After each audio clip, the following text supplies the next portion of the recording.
Bonjour à vous et bienvenue dans la partie 3, chapitre 5, mars-avril 2014, lâcher prise. Mi-mars, alors que je discutais au téléphone avec mon grand-père et qu'il me parlait des bienfaits de la vie à deux, je n'ai pas pu m'empêcher de revivre un grand moment de solitude. J'avais vécu des histoires sentimentales, mais n'étais pas en couple à ce moment-là. Il ne comprenait pas vraiment pourquoi, à plus de 30 ans, je n'étais toujours pas casée et je n'avais pas d'enfant. Comment lui expliquer qu'avant de pouvoir être à deux, il fallait que j'arrive à m'aimer moi, que j'avais besoin de savoir qui j'étais, que ma remise en question, démarrée 1 an et demi auparavant, m'avait beaucoup révélé, mais que je sentais que ce n'était pas terminé, que je n'arrivais pas encore à me dévoiler entièrement aux hommes que je rencontrais. À la même époque, ma sœur se mettait en couple et notre relation se détériorait. Je n'arrivais pas à être heureuse pour elle. Son nouveau bonheur me renvoyait à ma propre solitude. Je déprimais, j'étais fatiguée. Je ressentais encore le décalage horaire par rapport aux États-Unis et me trouvais dans une phase descendante. Ces phases-là, je n'y restais pas longtemps, mais quand elles étaient là, elles me dévoilaient des messages importants. En l'occurrence, j'avais l'impression qu'il me manquait un je ne sais quoi, une activité qui me fasse vraiment vibrer. Je devais changer quelque chose. J'essayais d'en parler un peu, à une amie, à ma famille. Mon appel restait vain. Après 1 an et demi, je reprenais contact avec une amie et son copain. Il se trouvait qu'ils vivaient dans la même résidence que moi. Les rencontres n'étaient pas dues au hasard, les retrouvailles encore moins. Je les rejoignais chez eux, un peu perdus. Cette soirée-là m'a enchantée. Nous avons eu un échange d'une pertinence et d'une émotion incroyables. Je me sentais connectée à eux. Ce que je disais trouvait un écho dans leurs réponses. Ils m'ont remonté le moral sans vraiment forcer. J'ai senti une bienveillance et un soutien très fort. J'avais besoin de changer d'air, à nouveau, et de faire quelque chose juste pour moi. Je montais à Paris pour assister seule à l'exposition sur Star Wars qui se déroulait à la Cité du Cinéma. C'était la première fois que je prenais le courage de faire une exposition seule, d'aller à mon rythme, de partager mes ressentis avec moi-même. C'était génial. Je savourais ce moment et parcourais les salles avec des étincelles plein les yeux. Je jouais le jeu de créer un personnage imaginaire et de l'utiliser tout le long de l'exposition. À la sortie, avec les choix faits au fur et à mesure de la visite, j'ai reçu la carte d'identité de ce personnage. Je m'étais personnifiée. Après la visite, je rentrais doucement à Châtelet. Mon frère et ma sœur m'y attendaient. J'ai pu discuter avec ma sœur de notre accrochage récent. Je constatais alors à quel point je l'avais blessée. Tout en parlant, je me rendais aussi compte que notre communication s'était un peu coupée. Je n'arrivais pas à lui faire comprendre mes problèmes personnels et ma recherche de but. Ma recherche du bonheur, un bonheur non éphémère, ressenti seulement en voyage ou dans quelques événements. J'ai fini la soirée chez mon frère et ses colocataires pour une découverte de cocktails. J'avais une connexion particulière avec lui. Nous avions 8 ans d'écart et je le voyais à ce moment-là encore comme mon petit frère. Malgré sa taille, malgré ses études, malgré tout cela, j'avais le besoin de prendre soin de lui. Nous réfléchissions à peu près de la même manière et j'arrivais à communiquer facilement avec lui. Parfois, sans parler, il comprenait ce que je voulais dire, ce que j'avais en tête. On aimait délirer ensemble sur les comédies musicales et les films débiles. Ce soir-là, nous avons ri, parlé et bu. Cela faisait très longtemps que je n'avais pas bu comme cela d'ailleurs. J'avais la tête embrumée, mais j'appréciais le lâcher-prise. Le lendemain, je me suis dirigée avec ma sœur en dehors de Paris. Nous retrouvions les copains d'Afrique du Sud pour une après-midi souvenir. J'avais un peu la gueule de bois et enchaîné les verres d'eau et de coca. J'étais heureuse de les revoir. Entre deux photos visionnées, les fous rires sont repartis. Nous nous remémorions le guide Swazi, le safari et les danses, les repas et les chansons. Je rentrais le soir même à Antibes, assez tardivement mais contente. J'avais tellement enchaîné que la fatigue m'est tombée dessus. Après le travail, je me suis mise directement au lit. Mon corps me forçait à me poser, une sieste bien méritée. J'étais réveillée par le son du téléphone. Ma meilleure amie prenait de mes nouvelles. Cela tombait bien. Je suis restée 2 heures à lui parler, à pleurer, à déprimer, mes émotions exacerbées. Je me sentais perdue et ne savais pas comment m'en sortir. Il me manquait vraiment quelque chose. Le lendemain, je téléphonai à ma mère. Je lui expliquai mon mal-être actuel, la peur d'avoir perdu ma sœur, ma solitude intérieure cachée sous mes multiples activités. Après avoir raccroché, je composai le numéro de ma sœur. J'avais besoin de lui exprimer tout ce que je n'avais pas pu en la voyant le week-end d'avant.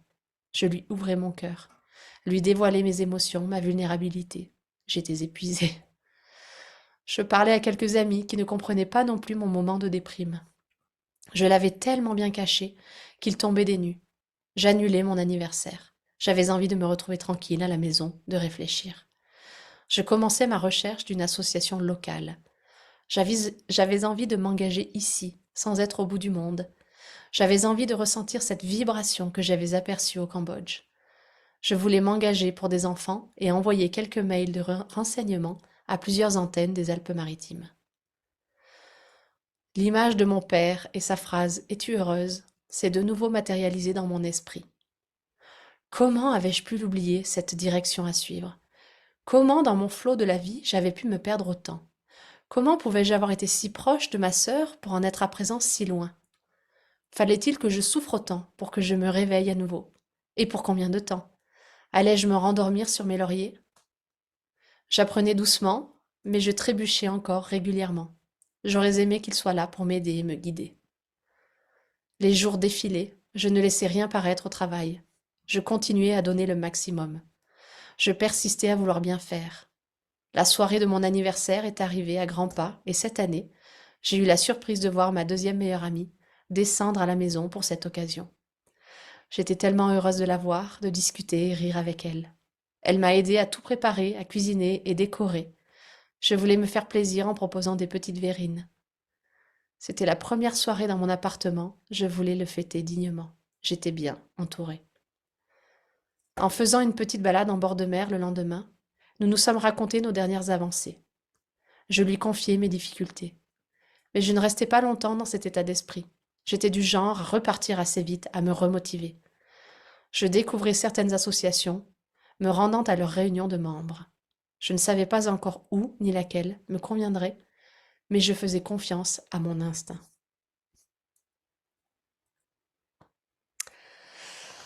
Voilà ce chapitre 5, qui est en total contre-pied avec le chapitre d'avant, le chapitre 4.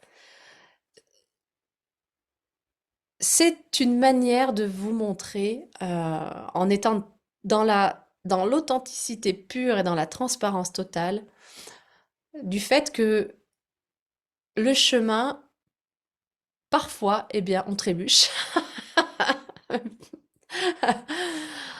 Et en fait, à ce moment-là, eh ben, mars-avril 2014, c'est un moment où je trébuche encore. On pourrait dire, mais j'ai toujours pas compris, en fait. Parce qu'en le lisant comme ça, j'ai l'impression d'être de nouveau dans un chapitre des années auparavant où je rentre en fait de nouveau dans le fait de sentir qu'il me manque quelque chose, de me sentir perdue, de sentir un mal-être à l'intérieur, d'être re-rentrée dans une routine au travail où je m'épuise avec des activités.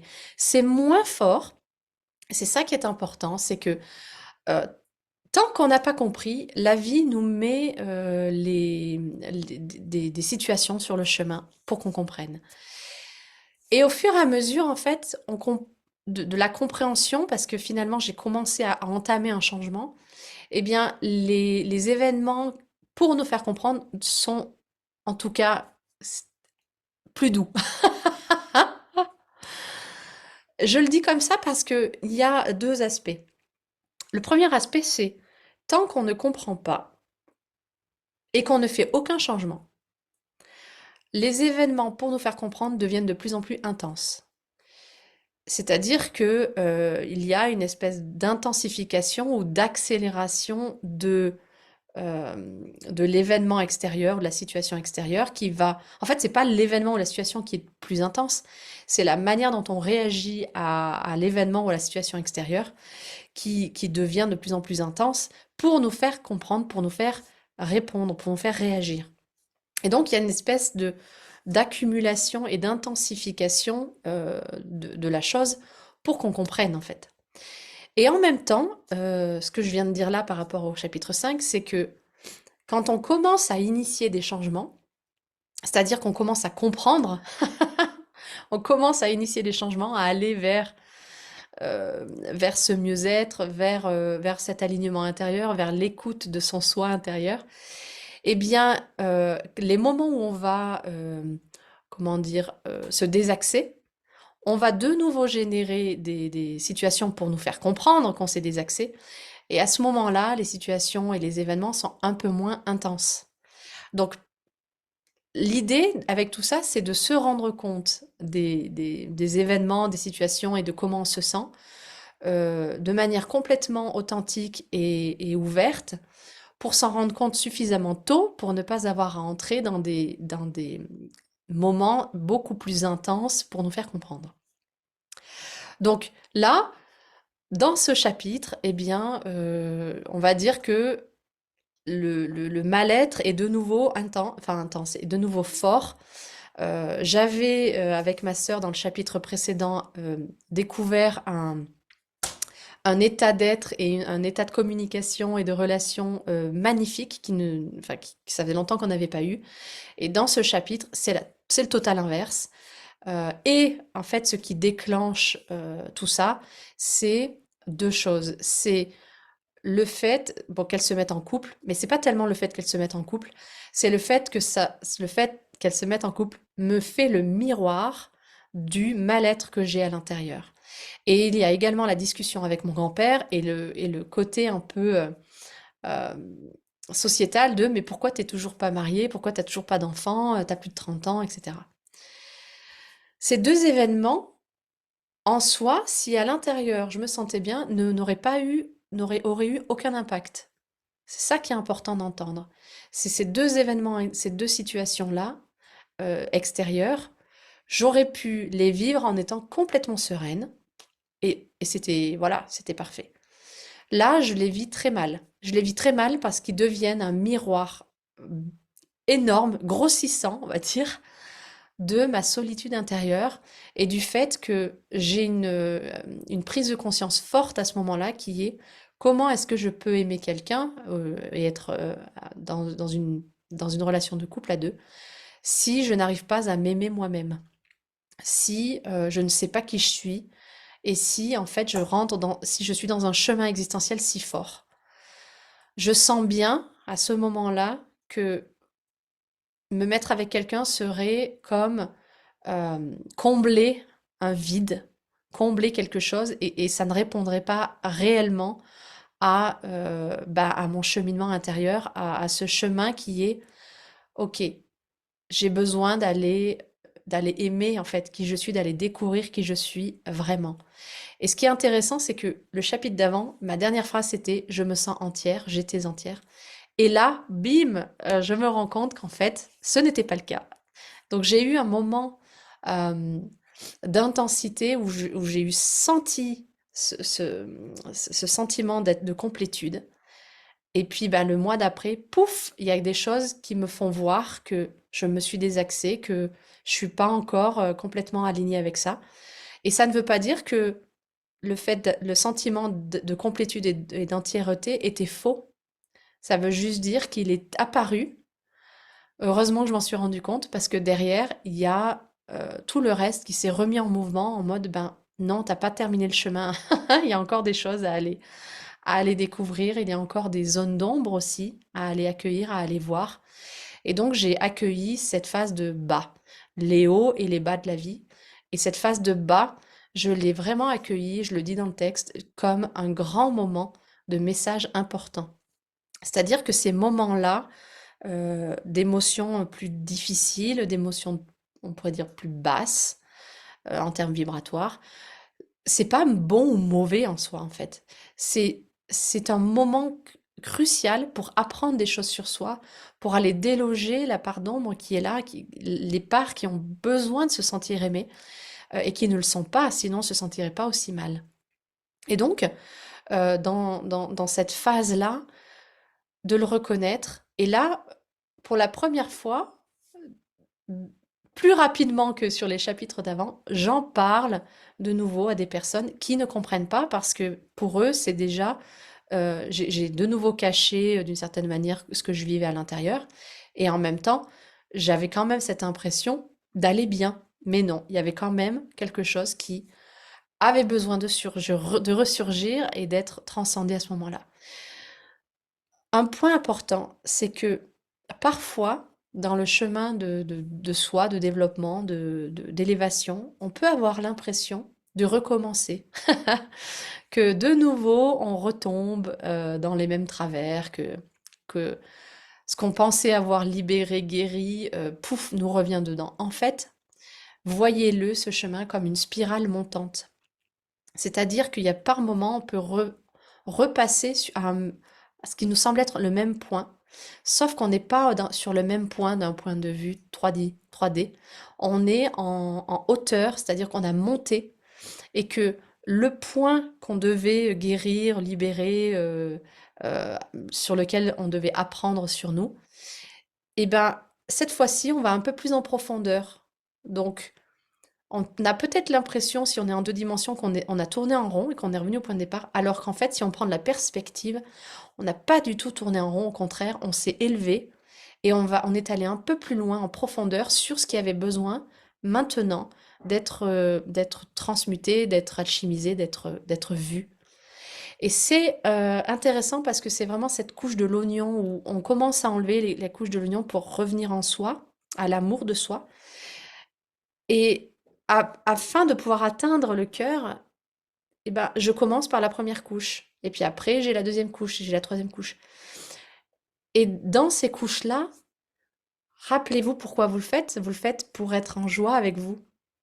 Donc il y a des moments où les couches que je vais dévoiler sont des couches de joie, des couches de félicité. Et puis il y a des moments où on se retrouve dans des couches plus basses, vibratoirement parlant. On se retrouve euh, dans des émotions un peu refoulées, dans nos zones d'ombre qui ont besoin d'être aimées.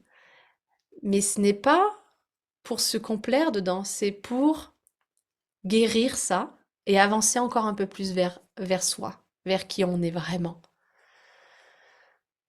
Et là, je m'écoute et je me rends compte que j'ai besoin de sortir de mon environnement, de partir. Et je monte seule à Paris. Puis je vais à une exposition toute seule. Et je m'amuse à partager ce que je vis avec moi-même. Et c'est doux, c'est très agréable parce que ça me fait un peu euh, reprendre une relation de moi à moi, dans la conscience de cette relation de moi à moi. Avec ma sœur, eh bien, je lui exprime ce qui s'est passé en moi, en fait, la douleur qui n'est pas due au fait qu'elle est en couple, mais plutôt du fait que ça m'a fait naître le miroir que moi, j'étais seule et je me sentais seule. Pas tellement seule du couple, mais seule avec moi-même, seule de moi, seule de ne pas savoir qui je suis, tout simplement. Et donc, on redémarre à ce moment-là un chemin pour renaître dans une relation euh, douce, l'une et l'autre. Et je comprends à quel point je l'ai blessée. Et je lui exprime à quel point je me sens vraiment perdue. Ce qui permet un peu d'apaiser. Ce qui est important, en fait, dans les relations, dans, c'est aussi des accords Toltec, ne pas prendre les choses personnellement. En fait, je me rends compte que par mon comportement, parce que j'ai une blessure qui s'est activée en moi, le fait de me sentir seule, etc. Je n'ai pas réussi à montrer le bonheur que je pouvais ressentir pour elle. Parce qu'il était tellement voilé dans tout le reste de mes blessures que je n'ai pas réussi. Et donc, ça a fait envenimer les choses. Ça a fait envenimer la situation parce qu'elle n'a pas compris. Parfois, juste le fait d'exprimer ce qui se passe en nous, ça permet de désamorcer des conflits. Parce que ce n'est pas l'autre qui est, entre guillemets, à l'origine du conflit. C'est le miroir de ce qu'il reflète en nous. C'est quelque chose à l'intérieur de nous qui nous fait réagir comme tel. Et donc de pouvoir se mettre dans une communication de cœur où j'exprime mes faiblesses, qui ne sont pas des faiblesses d'ailleurs, mais qui sont des états d'être de temps en temps comme ça, d'authenticité, quand ça va bien et aussi quand ça va mal, ça permet de générer des relations beaucoup plus saines. En tout cas, là, à ce point-là de l'histoire, ma relation avec ma sœur, c'est pas ça. On repart sur bah, des nouvelles bases et je redémarre un chemin pour apaiser la relation et faire que ça va bien. Et en fait, ce qui est assez magique en relisant ces textes avec des années de recul, c'est que je me rends compte aussi d'une croyance qui a généré ça, puisque vous savez, pour ceux qui connaissent la loi d'attraction, on reçoit ce qu'on émet en tant que pensée et que vibration. C'est-à-dire, ce n'est pas juste nos pensées que nous recevons, c'est notre vibration intérieure qui est un cocktail de ce qu'on émet par le corps, par les pensées, par les émotions. C'est vraiment ce cocktail-là et on le reçoit. Eh bien, qu'est-ce qui a généré cette espèce d'écroulement? Le chapitre 4 et le chapitre 3, je me sens super bien, j'ai visité l'Afrique du Sud, bon, il y a deux, trois trucs où au niveau du travail, bon, j'ai des challenges, mais je me sens entière, je commence à, voilà, ça, je fatigue, mais bon, voilà, il y a quand même des choses. Avec ma sœur, c'est génial. Et là, chapitre 5, pouf, c'est le total contre-pied. Mais il y avait une croyance aussi, cette croyance que ça ne peut pas durer, que le bonheur ne peut pas durer, que le fait d'être bien ne peut pas durer, que il faut s'attendre à la tuile, c'est trop beau pour être vrai. Vous voyez ce genre de phrases-là qu'on entend régulièrement aussi, enfin que j'entendais régulièrement, maintenant je les entends plus du tout. Eh bien effectivement, ça m'a prouvé ça, j'ai émis cette vibration-là, et ben derrière, pouf. Et en même temps, c'était parfait. C'était absolument parfait. Voir ces moments de bas, entre guillemets, comme des moments de, d'apprentissage et d'avancée phénoménale. Parce que ça m'a permis de prendre des décisions aussi. Ça m'a permis de me dire, OK, là, je sens qu'il y a quelque chose qui me manque, il y a quelque chose, ce truc que je trouve quand je suis à l'étranger, que je trouve quand je suis euh, dans, dans la nature, comment est-ce que je peux le trouver et me le donner au quotidien? Et c'est là où je commence à me dire, OK, je vais essayer de trouver quelque chose qui me, qui me fait vibrer intérieurement dans mon quotidien. Et je commence à chercher des associations pour œuvrer sur place et pas avoir à partir à chaque fois à l'autre bout du monde pour œuvrer. Ce chapitre, il est vraiment intéressant parce qu'il y a euh, ce miroir du fait que j'ai l'impression de m'être trouvée, en fait, pouf, derrière, j'ai l'impression de m'être perdue à nouveau.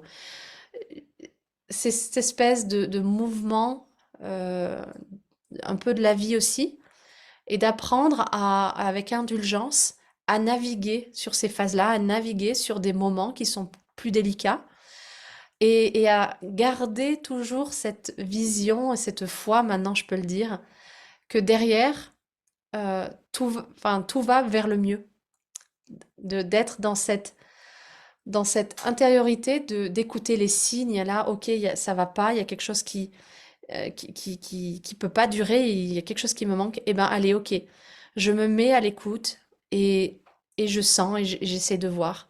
Et là-dessus, c'est mon intuition de nouveau qui me donne des informations et qui me dit, bah, il y a une association ici qui va être parfaite en fait pour ce que tu dois vivre. Voilà, chapitre un peu particulier et en même temps, bah, c'était important de vous transmettre le vécu dans toute son authenticité et notamment également dans les phases où je trébuche. Je vous souhaite une très très belle journée et à bientôt.